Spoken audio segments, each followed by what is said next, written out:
अदा शर्मा जो new addition है इस सीजन में, वो हमारे शो पे आएंगी। तो स्पेशली मैं उनसे भी ये पूछूंगी, आपसे भी पूछती हूँ, आपकी उनके साथ फेवरेट मेमोरी क्या है सेट पे? वो कुछ तो नया नया करती रहती है अपने रूम के आगे, मेकअप रूम के आगे, कभी नींबू मिर्ची टंगा हुआ है किसी दिन, हाँ। फिर कुछ ब्यूटी रखी हुई है, कुछ ऐसा टेढ़ी मेढ़ी चीजें वो करती रहती है और फिर उसके पीछे कोई रीजन नहीं है। Hi everybody, I'm Sakshma Srivastav and I hope that all of you are happy and healthy. Today on the show I have Sunil Grover, who I feel is one of the most talented actors of our industry. Hello, hi. हाय सक्षमा, हाय। कैसे हैं आप? मैं बहुत अच्छा हूँ, आप कैसी हैं? मैं बिल्कुल ठीक हूँ, थैंक यू फॉर आस्किंग। आप इतने अच्छे एक्टर हैं, आपका जो कैरेक्टर है सनफ्लावर 2 में जिसकी हम आज बात करेंगे, उसको अगर आप 3 वर्ड्स में डिस्क्राइब करेंगे, what are the 3 adjectives which you will use? Innocent, hmm. Over smart, aware, most unaware, but wears a lens that nobody else is able to so far. He hmm. sees the world from his own perspective lens, which is the most beautiful. I'm jealous of that. How nice. Now because this is the season 2, मुझे आपसे पूछना था कि preparation के time क्या आपने इस character की ग्रोथ दिखाने के लिए और थोड़ी और डेप्थ दिखाने के लिए कुछ आपने एडिशंस किए इसके बर्ताव में, मैनरिज्म्स में, कुछ आपने वर्क किया उस पे? इस कैरेक्टर में स्क्रिप्ट वाइज कोई डेप्थ नहीं आई है, कोई ग्रोथ नहीं आई है, ये वैसा का वैसा ही है। और मुझे लगता नहीं किसी ग्रोथ होनी भी चाहिए, बल्कि जो मेरे में ग्रोथ आ गई थी मुझे अंडू करनी पड़ी वो। अच्छा, जैसे कि क्या? मतलब एक होता है ना कि आप कोई कैरेक्टर पढ़ते हो जब सीजन 1 में, तो डायरेक्टर ने जो बताया, जो विकास सर ने बताया कि इससे ऐसे करना वैसे करना, तो आप अपने हिसाब से उनके हिसाब से आप करते हो।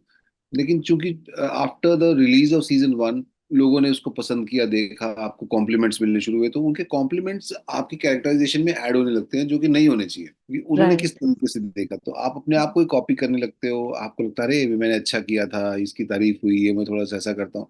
तो जो उसकी इनोसेंस है, वल्नरेबिलिटी है, वो धीरे धीरे खत्म होने लगती है, तो वो अंडू करने में बल्कि मेहनत लगती है बजाय करने में। और मैंने हाँ रेफर किया काफी चीजें। और सुनील, आप इतने अच्छे एक्टर, एंटरटेनर, राइटर, कमेडियन हैं, आपने क्या एडिशंस किए अपने कैरेक्टर में? आपको जो पेपर पे दिखा उसको आप कैसे आगे लेके गए? क्या आपने कोई गैग्स, पंचेस भी लिखे? आपका कितना कंट्रीब्यूशन था अपने कैरेक्टर को आगे बढ़ाने में? मैं राइटर तो मेरे कैपेबिलिटी इतनी नहीं है, लेकिन हाँ इम्प्रोवाइज तो आप तभी कर सकते हो जब स्क्रिप्ट अच्छी लिखी हो, जब हम्म। कैरेक्टर डिफाइन हो, जब आप ट्रू टू इमोशंस हो, तभी अपने आप जो चीजें कई बार निकल जाती है उसमें से। कई बार मतलब मैं सजेस्ट करता हूँ तो डायरेक्टर, या तो हम एक्टर्स सजेस्ट करते हैं तो डायरेक्टर्स रख लेते हैं या रिजेक्ट कर देते हैं, उनके हाथ में। पर अगर आपको ट्रूथफुली कई, for not for the sake of improvising कि मैं कुछ करूंगा अलग से, या अगर स्क्रिप्ट अच्छी है तो आपको कई बार उसमें ऐड करके खराब भी कर देते हो। तो जरूरी नहीं है, हाँ नेचुरल लगता है आपको कि ऐसा ख्याल आता है कि करेंगे इसमें ऐड, तो मैं कर भी लेते हैं और वो रख हम्म। भी लेते किसे को स्टार के साथ आपको ज्यादा मजा आया, जिनके सीन्स आप you would look forward to कि ओ आज इनके साथ सीन है, आज ज्यादा मजा आएगा? हैं। इस शो में एक बड़ी सुंदर बात है कि इसकी जो कास्टिंग है, जो कैरेक्टर्स, जो एक्टर्स हैं, वो बहुत ही अच्छे एक्टर्स कास्ट किए हुए हैं। सब बेहतरीन, एक से एक चढ़ के आर्टिस्ट हैं, एक्टर्स हैं, जैसे रणवीर शोरी हैं, गिरीश कुलकर्णी, आशीष विद्यार्थी, मुकुल चड्ढा, और भी दूसरे एक्टर्स हैं, अन्नपूर्णा भी हैं उसके अंदर, और अभी अदा शर्मा ने भी ज्वाइन किया है, और भी बहुत सारे एक्टर्स हैं। सबने बहुत ही सुंदर और अच्छे से परफॉर्म किया है, सलोनी ने भी। तो मुझे लगता है कि उनके साथ काम करना आसान हो जाता है जब आपके साथ अच्छे एक्टर्स होते हैं, तो आपका दैट इज सीन, ट्रू। उन्होंने एक्टिंग की, आपको सिर्फ रिएक्ट करना है। और कई बार तो कई सीन इतने अच्छे करते हैं, मैं देखता रह जाता हूँ, मैं भूल ही जाता हूँ, अपना ही भूल जाता हूँ, क्योंकि आप देखते हैं कितना अच्छा रिएक्ट किया, कितना अच्छा इन्होंने डायलॉग बोला। तो एक डिलाइट हो जाता है अच्छे एक्टर्स के साथ काम करना। आपने बहुत अच्छी बात बोली, जब आप अच्छे एक्टर्स, अच्छे कलाकार के साथ काम करते हैं आप भी ग्रो करते हैं। क्या मैं पूछ सकती हूँ कि कोई एक्टर है आपकी मेमोरी में जिनके साथ जब आपने काम किया आपको लगा वाह, इनके साथ काम करके मैं आई बिकम अ बेटर जैसे अभी एक्टर? अभी सनफ्लावर 2 की बात करें, जैसे मैं एक सीन था रणवीर शोरी और गिरीश कुलकर्णी जी के साथ। तो अभी गिरीश कुलकर्णी उसके अंदर गाली निकालते हैं, तो उन्होंने इतने अच्छे तरीके से गाली निकाली ना, मुझे लगा यार एक बार और निकालो उसके अंदर। मुझे लगी नहीं थी, वो ऐसा लग रहा था कि इतना मजा आ रहा था। मैं हालांकि बहुत समर्थक नहीं हूँ कि कैसे गालियां होनी चाहिए, पर वो कैरेक्टर के टूट पे इतना अच्छा लगा कि यार इतने सुंदर तरीके से उन्होंने दिया। और इवन रणवीर शोरी, उनके साथ एक सीन था, मैं ही डायलॉग बोले जा रहा हूँ, डायलॉग बोले जा रहा हूँ, और वो सिर्फ ऐसा मुड़ के ऐसा देखते हैं एक बार, वो इतना सुंदर रिएक्ट किया उन्होंने उस डायलॉग को। आई थिंक वो उसको जो मैंने बोला उसको और फनी बना दिया। अदा शर्मा जो न्यू एडिशन है इस सीजन में, वो हमारे शो पे आएंगी, तो स्पेशली मैं उनसे भी ये पूछूंगी, आपसे भी पूछती हूँ, आपकी उनके साथ फेवरेट मेमोरी क्या है सेट पे? अदा बहुत ही कमाल की आर्टिस्ट है, बहुत मेहनत करती है, लेकिन एक जो वो कुछ तो नया नया करती रहती है अपने रूम के आगे, मेकअप रूम के आगे, कभी नींबू मिर्ची टंगा हुआ है किसी दिन, हाँ।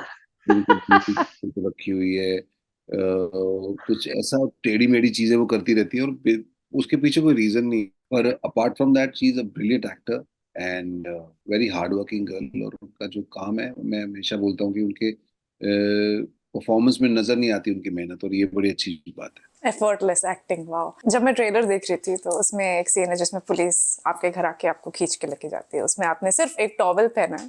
आपने इतने सारे कैरेक्टर्स किए, आप पूरी तरह फीमेल भी बन चुके हैं, आपने टॉवल पहन लिया, आप कैरेक्टर्स तो कैरेक्टर होते हैं, आपको कोई झिझक होती है ऐसे करने में ऐसे सीन्स, या फिर अब करते करते इट्स नॉर्मल नाउ? ऐसे सीन तो किसी को झिझक नहीं हो रही, कहीं भी कुछ भी आप इंस्टाग्राम पे जाओ या तो कहीं भी सोशल मीडिया पे, ये तो चलो फिर भी कहानी का हिस्सा, लोग पता नहीं क्या क्या कर रहे हैं। That is true. लेकिन मुझे सीजन 1 में जैसे एक सीन था जिसमें एक अंडरवेयर पहन के सोनू खड़ा हुआ है। हाँ। तो मैं एक्चुअली, मुझे लगा था कि यार मैं ऐसे अंडरवेयर में, इतने सारे 200 लोग हैं उसके सामने कभी घूमता फिरता रहूंगा, मुझे तो कोई फर्क नहीं पड़ रहा, सामने वाला कोई ऑफेंड तो नहीं हो जाएगा। आपने इंस्टाग्राम मेंशन किया, सोशल मीडिया मेंशन किया, मैं आज आपका अकाउंट देख रही थी, आप काफी एक्टिव हैं। आपको आते हैं सोशल मीडिया ट्रोलिंग होती है आपके? लोग नेगेटिव कमेंट्स करते हैं, और करते हैं तो आप उनको कैसे हैंडल करते हैं? लेकिन ये अफेक्ट बहुत करते हैं शुरू में, हम्म। पर आपको सीखना पड़ता है कि यार ये ना अफेक्ट करें। मतलब धीरे धीरे आप वो बिलीव करने लगते हैं जो लोग आपके बारे में सोचते हैं, आप वो नहीं बिलीव करते जो आप अपने बारे में सोच रहे True. हैं। आपको अपना बिलीफ सिस्टम स्ट्रॉन्ग कर लो पहले, आप क्या हो आपको पता होना चाहिए, आप वो मत यकीन करो, क्योंकि लोग आपको यकीन दिला देते हो कि आप ये हो। वो हम्म। कहते, क्यों? पर ये शायद एक सोशल मीडिया का एक आउटकम है, हम्म। कि उस पर रहने का एक, तो कोई बात नहीं। बहुत लोग शायद लिख के भूल भी जाते होंगे उन्होंने क्या लिखा है, पर हमें लगता है, हाँ, हमें हमारे लगता साथ है वो ना, रह जाता है। हम उसको रियलिटी मान के मुझे लगता है अच्छी अच्छी चीजें जो लोग बोलते हैं अपने दिमाग में रखो, जो बुरी बुरी लगती है उसको मत रखो। ट्रू। मैंने इतने लोग के इंटरव्यू लिए, एक्टर्स के, मेजोरिटी से 90% बोलते हैं कि लोगों को हंसाना सबसे मुश्किल है, रुलाना बहुत इजी है। आपका क्या टेक है जब आप काम करते हैं? 90% देखो, मेजोरिटी उधर ही है, तो मैं उनसे क्यों डिफरेंट बनूं?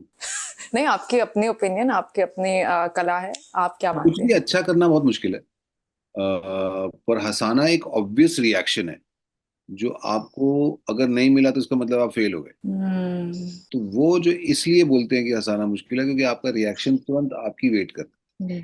दूसरे में आपको लगता है कि चलो कोई नहीं रिएक्ट, हाँ देख लिया, चुप रहे, तो फिजिकल कुछ रिएक्शन नहीं आया, हम्म।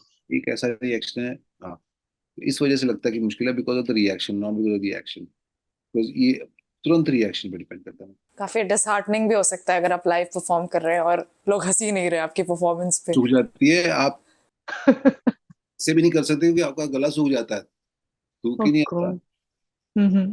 तो मतलब पानी पीने के बाद भी आटा लग जाता है।